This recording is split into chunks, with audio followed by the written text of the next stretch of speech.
Hey Rayleigh and anybody else watching, and welcome back to another message from your father. So 2 Kings 4 through 5. Now we've been watching Elijah and Elisha. So yesterday we looked specifically at God's judgment on Ahaziah. We looked at Elijah taken up to heaven, and then the torch being passed to Elisha. Beyond that, we also saw Elisha mercilessly calling down bears on a bunch of innocent youths, or something like that, or something not at all like that. Again, we talked about context and how incredibly important that is. So today we are looking at expanding oil. Sounds weird, but we'll talk about what that means. The Shunammite's son, death in the pot or death in the stew. Beyond that, the feeding of 100, and also healing of Naaman. So all of this in 2 Kings 4 through 5. So, chapter 4. The wife of a man from the company of the prophets cried out to Elisha, "Your servant, my husband, is dead, and you know that he revered the Lord. But now his creditor is coming to take my 2 boys as his slaves." Elisha replied to her, "How can I help you? Tell me, what do you have in your house?" "Your servant has nothing at all," she said, "except a little oil." Elisha said, "Go around and ask all your neighbors for empty jars. Don't ask for just a few. Then go inside and shut the door behind you and your sons. Pour oil into all the jars, and as each is filled, put it to one side." She left him and afterward shut the door behind her and her sons. They brought the jars to her, and she kept pouring. When all the jars were full, she said to her son, "Bring me another one." But he replied, "There is not a jar left." Then the oil stopped flowing. She went and told the man of God, and he said, "Go, sell the oil and pay your debts. You and your sons can live on what is left." One day Elisha went to Shunem, and a well-to-do woman was there who urged him to stay for a meal. So whenever he came by, he stopped there to eat. She said to her husband, "I know that this man who comes our way is a holy man of God.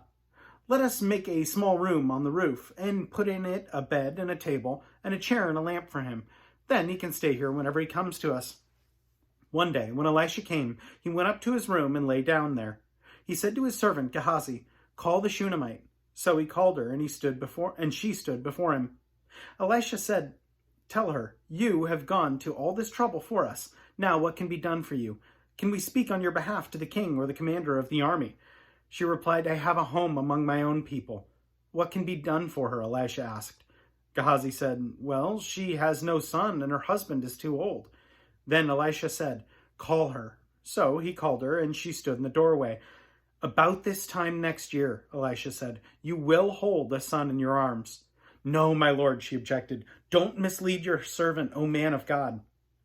But the woman became pregnant, and the next year, about that same time, she gave birth to a son, just as Elisha told her.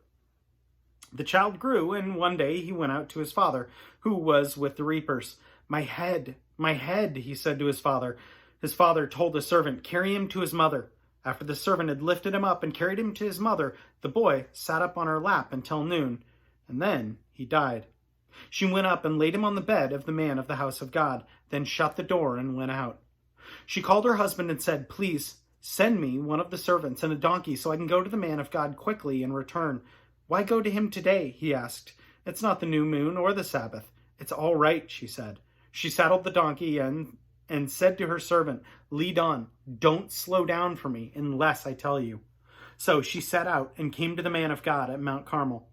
When he saw her in the distance, the man of God said to his servant Gehazi, "Look, there's the Shunammite. Run to meet her and ask her, 'Are you all right? Is your husband all right? Is your child all right?'" "Everything is all right," she said. When she reached the man of God at the mountain, she took hold of his feet. Gehazi came over to push her away, but the man of God said, "Leave her alone. She is in bitter distress. But the Lord has hidden it from me and has not told me why." "Did I ask you for a son, my lord?" she said. "Didn't I tell you, don't raise my hopes?" Elisha said to Gehazi, "Tuck your cloak into your belt and take my staff in your hand and run. If you meet anyone, do not greet him. And if anyone greets you, do not answer. Lay my staff on the boy's face." But the child's mother said, "As surely as the Lord lives, and as you live, I will not leave you." So he got up and followed her. Gehazi went on ahead and laid the staff on the boy's face, but there was no sound or response. So Gehazi went back to meet Elisha and told him, "The boy has not awakened." When Elisha reached the house, there was the boy lying dead on his couch. He went in, shut the door on the two of them, and prayed to the Lord. Then he got on the bed and lay upon the boy, mouth to mouth, eyes to eyes, hands to hands. As he stretched out himself upon him, the boy's body grew warm. Elisha turned away and walked back and forth in the room, and then got on the bed and stretched out upon him once more. The boy sneezed 7 times and opened his eyes. Elisha summoned Gehazi and said, "Call the Shunammite." And he did. When she came in, he said, "Take your son." She came in, fell at his feet, and bowed down to the ground. Then she took her son and went out. Elisha returned to Gilgal, and there was a famine in that region. While the company of the prophets was meeting with him, he said to his servant, "Put on the large pot, and cook some of the stew for these men." One of them went out into the field and gathered herbs and found a wild vine. He gathered some of its gourds and filled the fold of his cloak. When he returned, he cut them up into the pot of stew, though no one knew what they were. The stew was poured out for the men, but as they began to eat it, they cried out, "O man of God, there's death in the pot," and they could not eat it. Elisha said, "Get some flour." He put it into the pot and said, "Serve it to the people to eat," and there was nothing harmful in the pot. A man came from Beth Shalisha, bringing the man of God 20 loaves of barley bread baked from the first ripe grain, along with some heads of new grain. "Give it to the people to eat," Elisha said. "How can I set this before 100 men?" the servant asked. But Elisha answered, "Give it to the people to eat. For this is what the Lord says, they will eat and have some left over." Then he set it before them, and they ate and had some left over, according to the word of the Lord. Chapter 5. Now Naaman was the commander of the army of the king of Aram. He was a great man in the sight of his master, and highly regarded, because through him the Lord had given victory to Aram. He was a valiant soldier, but he had leprosy. Now bands from Aram had gone out and had taken captive a young girl from Israel, and she served Naaman's wife.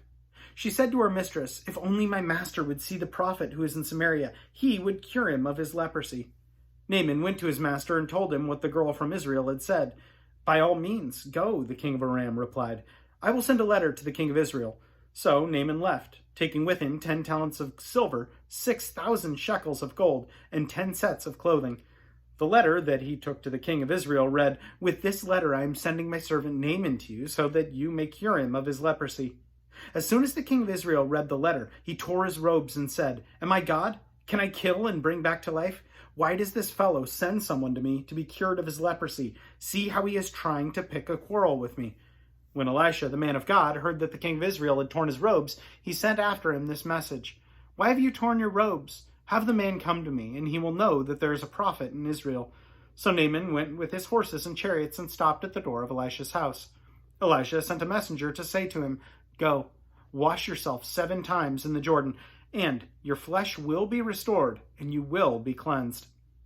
But Naaman went away, angry, and said, "I thought that he would surely come out to me and stand and call on the name of the Lord his God, wave his hand over the spot, and cure me of my leprosy. Are not the Arbana and the Parfar, the rivers of Damascus, better than any of the waters of Israel? Couldn't I wash in them and be cleansed?" So he turned and went off in a rage. Naaman's servants went to him and said, "My father, if the prophet had told you to do some great thing, would you have not done it? How much more then when he tells you, 'Wash and be cleansed'?" So he went down and dipped himself in the Jordan 7 times, as the man of God had told him, and his flesh was restored and became clean like that of a young boy. Then Naaman and all his attendants went back to the man of God. He stood before him and said, "Now I know that there is no God in all the world except in Israel. Please accept now a gift from your servant." The prophet answered, "As surely as the Lord lives, whom I serve, I will not accept a thing." And even though Naaman urged him, he refused. "If you will not," said Naaman, "please let me, your servant, be given as much earth as a pair of mules can carry, for your servant will never again make burnt offerings and sacrifices to any other god but the Lord. But may the Lord forgive your servant for this one thing. When my master enters the temple of Rimmon to bow down, and he is leaning on my arm, that I bow also. When I bow down in the temple of Rimmon, may the Lord forgive your servant for this." "Go in peace," Elisha said. After Naaman had traveled some distance, Gehazi, the servant of Elisha, the man of God, said to himself, "My master was too easy on Naaman, this Aramean, by not accepting from him what he brought. As surely as the Lord lives, I will run after him and get something from him." So Gehazi hurried after Naaman.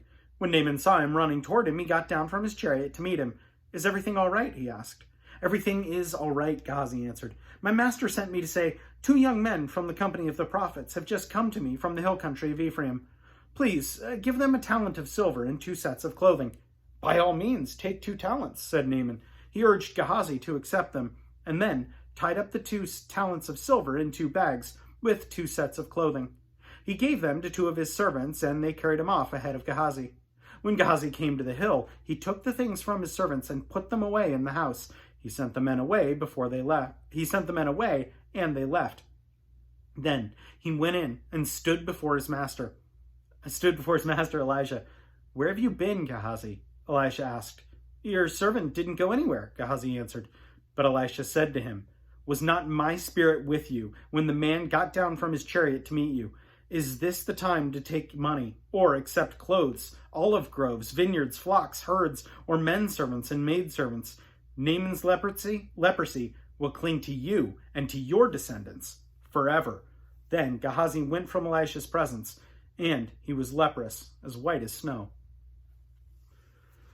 So the thing that I love about this story is in 5:11, I'm going to put it down, I'm going to open it right back up. In 5:11, I think this is so interesting. We see Naaman's response to Elisha telling him what to do, and he's mad. He's saying, "Hey, these rivers aren't nearly as good as the other waters that I know I can bathe in." And yet, God's will for our lives isn't our will for our lives. And so that's why it's so important to be obedient. There's no doubt by reading this that Naaman would not have been healed if he had been disobedient. So his healing was contingent upon his obedience to God and to God's messenger, Elisha. So that's so important. Beyond that, 428. So 428 was really interesting as well. This is the Shunammite woman speaking to Elisha about the death of her son.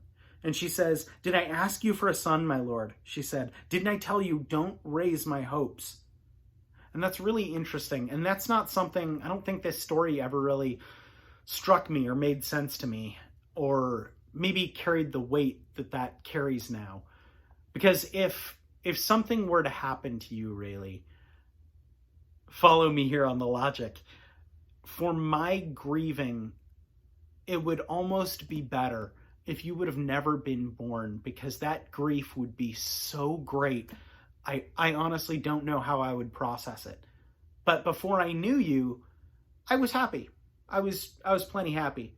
But to know you, my happiness and my joy and my love for you has helped me understand God so much more.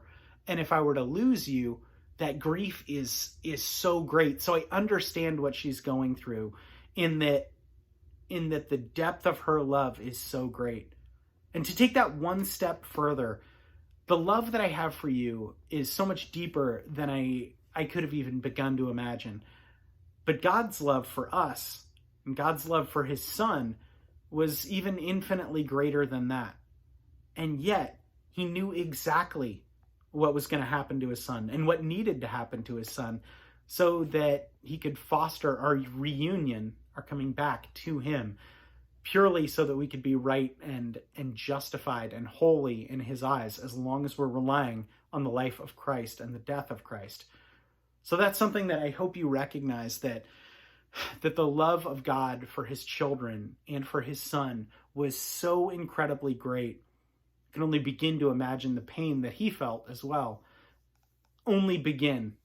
Anyway, know that I love you and that I'm praying for you so, so much. For anyone else watching, know that I appreciate you so much as well. And we'll plan on seeing you tomorrow. Have a good one.